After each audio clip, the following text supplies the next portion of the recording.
Yes sir, पहला chapter का एक और आपका इम्पोर्टेंट क्वेश्चन है जिसका नाम है explain the various of function of financial management.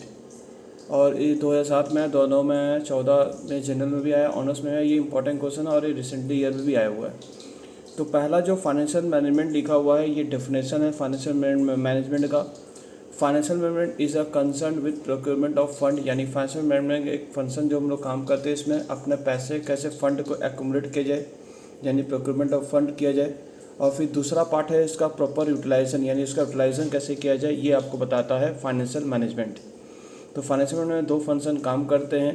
पहला फंक्शन आपका प्रोक्योरमेंट ऑफ फंड कैसे किया जाए, यानी जुगाड़ कैसे किया जाए पैसों का। जुगाड़ करने के लिए आप पैसा इक्विटी शेयर होल्डर से लेते हैं, प्रेफरेंस शेयर होल्डर से लेते हैं, डेब्ट से लेते हैं। तो ये सारे पैसे जो लेते हैं इसे प्रोक्योरमेंट ऑफ फंड करते हैं हम लोग। जो पैसा सस्ते मतलब भाव में, यानी उसका कॉस्ट कितना पड़ेगा वो देखना पड़ता है। तो यहाँ पर इसका डेफिनेशन लिखा हुआ, तो डेफिनेशन देख लीजिए क्या लिखा हुआ। Financial management is concern with procurement of fund, यानी पैसे जुगाड़ करना, एंड इट प्रॉपर यूटिलाइजेशन, यानी उसको यूटिलाइजेशन कैसे करते हैं ये देखना है। With intention to maximise wealth of the owner, यानी इंटेंशन, यानी आप इसका इंटेंशन, फाइनेंशियल मैनेजर का इंटेंशन क्या रहता है इस टॉपिक को पढ़ाने का, यानी यहाँ पर इस सब्जेक्ट्स को पढ़ने का उद्देश्य रहता है कि आप अपने इक्विटी शेयर होल्डर को मैक्सिमाइज वेल्थ करके दें। ठीक है। Initially it is concern the financial management concern arranging the short term और लॉन्ग टर्म फंड्स। तो जो लॉन्ग टर्म फंड्स के लिए होते हैं उनको ज़्यादा ऑर्गेनाइज, यानी ज़्यादा उनको मैक्सिमाइज रिटर्न दिया जाए। तो ये कुछ डेफिनेशन कुछ स्कॉलर लोगों ने दिया है। एस.सी. कोचल ने दिया है procurement of fund and their effective utilisation, यानी इन्होंने एक डेफिनेशन बोला है फाइनेंशियल मैनेजमेंट का। आप फंड को प्रोक्योरमेंट करें, यानी जुगाड़ करें, और उसको इफेक्टिव यूटिलाइजेशन करें, यानी सही जगह पर उसको यूटिलाइज करें ताकि रिटर्न अच्छा आ पाए, is known as financial management. यही आपको फाइनेंशियल मैनेजमेंट सिखाता है। अब इसका फंक्शन कैसे काम करता है, फंक्शन के कुछ पॉइंट एग्जाम में आए हुए, बहुत बार आए हुए क्वेश्चन, तो डेफिनेशन आप लोग पढ़ लीजिएगा। उसके बाद इन्होंने कुछ दिया हुआ estimated of finance, estimate of amount of capital requirement, यानी कितना हमें कैपिटल रिक्वायरमेंट लगेगा, यानी कितने की पूंजी लगेगी जिससे आप अपना एसेट्स को खरीद सकें। वर्किंग कैपिटल, यानी धंधे को चलाने के लिए कितना पैसा लगेगा, उसको आप पैसा प्रोक्योरमेंट कर रहे हैं, यानी आप पहले एस्टिमेट बना रहे हैं कि आपको कितना कैपिटल का नीड है। और फिर मॉडर्नाइज एक्सपेंशन, यानी बिजनेस को कितना एक्सपेंशन करने के लिए कितना पैसा लगेगा वो भी आप सोच रहे हैं।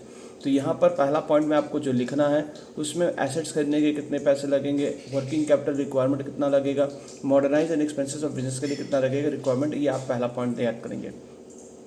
तो इस क्वेश्चन अगर एग्जाम में आएगा तो इससे पहले पॉइंट पहले लिख लीजिए, उसके बाद फिर इसके अंडर का डिटेल्स लिखिएगा। फिर आपको बोला डिटरमाइन द कैपिटल स्ट्रक्चर बोला हुआ, तो कैपिटल स्ट्रक्चर आपको जो दिया हुआ कैपिटल स्ट्रक्चर आप एक तरह से उसके अंदर देखिएगा। Once of the requirement capital funds, आप कैपिटल फंड को रिक्वायरमेंट करते हैं। Determine the decisions regarding kind of proportion various sources, यहाँ पे मैंने जैसे बताया था कि आप अपने फंड्स को यानी डिफरेंट जगह से आप उठाते हैं, जहाँ से आपका कॉस्ट कम लगेगा वहाँ से आप ज़्यादा पैसा उठाना चाहेंगे क्योंकि उनको रिटर्न कम देना पड़े।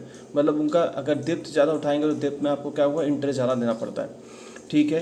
तो आप लोग का यहाँ पर देखिए क्या लिखा, once of requirement capital fund are determined decision regarding kind of proportions of various sources of fund has to taken for the financial managers. ये कौन डिसीजन लेता है, फाइनेंशियल मैनेजर। फाइनेंशियल मैनेजर कोई भी हो सकता है, ठीक है। कंपनी के अंदर कोई भी डायरेक्टर सेक्टर जो रहे हैं जिनको फाइनेंस की जानकारी हो, फाइनेंस मैनेजर बन सकते हैं।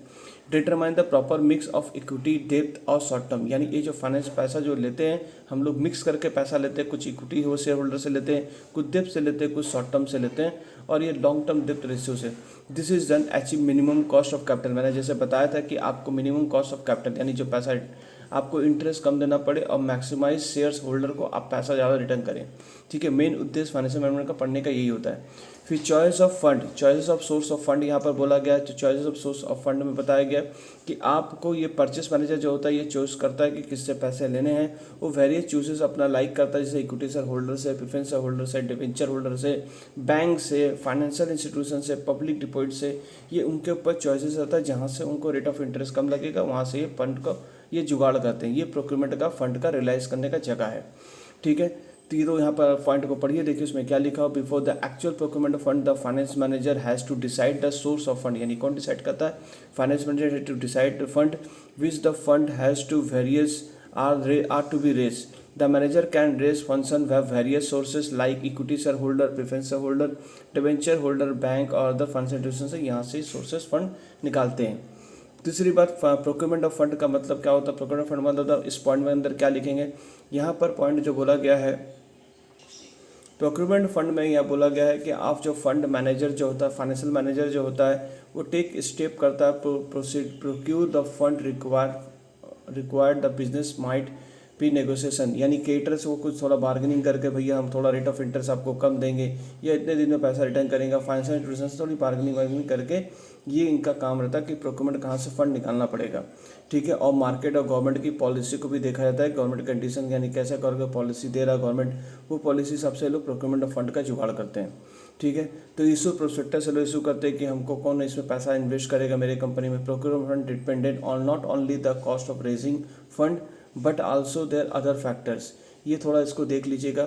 अब हम लोग जो पैसा पा जाते हैं फिर इसको यूटिलाइजेशन ऑफ फंड हम लोग करते हैं, यानी पैसे को यूटिलाइज कैसे करना, बड़ी संभाल के हम लोग पैसे को यूज़ करते हैं, क्योंकि सही जगह पे हम लोग इन्वेस्ट करेंगे तो हमें वहाँ रिटर्न अच्छा आएगा, तो हम लोग अपने शेयर होल्डर को ज़्यादा पैसा दे सकते हैं।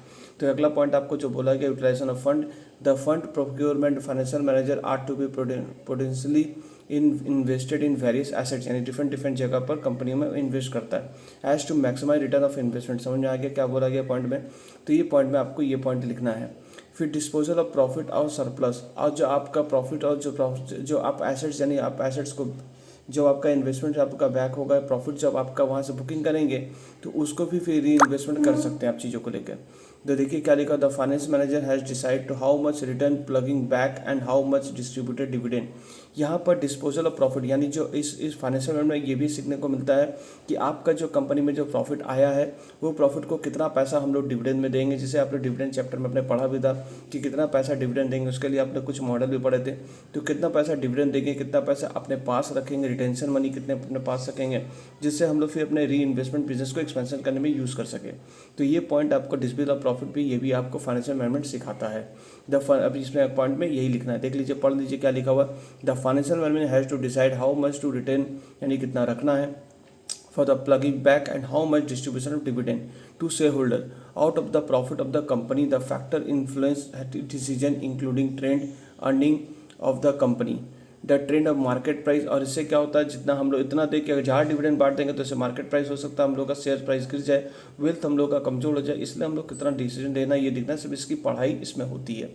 फिर कैश को मैनेज कैसे किया जाए वो भी आपको इसमें ही पढ़ना पड़ेगा।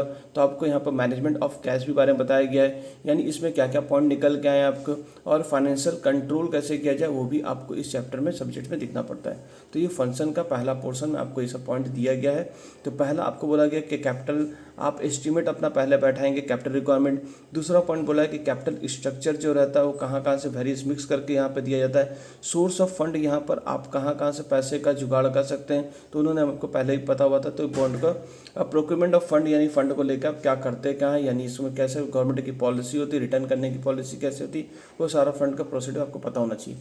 जब पैसे आपके पास आ जाए तो उसके बाद यूटिलाइजेशन कैसे फंड का करेंगे, और फिर उसका जो प्रॉफिट आता है प्रॉफिट को फिर हम लोग डिस्पोजल कैसे करेंगे, और कितना डिस्ट्रीब्यूशन करना है, कितना टेंशन रखना, वो सब करने से हमारा शेयर प्राइस मार्केट प्राइस में कितना हम लोग का इफेक्ट पड़ेगा, वो भी इस टॉपिक में देखने को मिलता है। मैनेजमेंट ऑफ कैश आपको एक टॉपिक को देखना पड़ेगा, यानी कैश को कैसे मैनेज किया जाए, क्योंकि कैश संभालना भी बहुत बड़ा बात होता है, क्योंकि इससे वर्किंग कैपिटल पे इफेक्ट पड़ता है।